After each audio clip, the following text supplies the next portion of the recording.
తల మీద చెయ్యి వేసి బొట్టు పెట్టినా, తాళి బొట్టు మెడను కట్టి బొట్టు పెట్టినా, తల మీద చెయ్యి వేసి బొట్టు పెట్టినా, తాళి బొట్టు మెడను కట్టి బొట్టు పెట్టినా, సన్ని కళ్ళు తొక్కినా సప్త పదులు మెట్టినా, సన్ని కళ్ళు తొక్కినా సప్త పదులు మెట్టినా, మనసు మనసు కలపడమే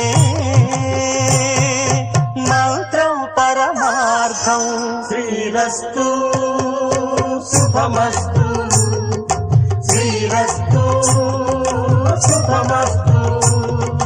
శ్రీకారం చుట్టుకుంది పెళ్లి పుస్తకం, ఇక ఆకారం దాచుతుంది కొత్త జీవితం.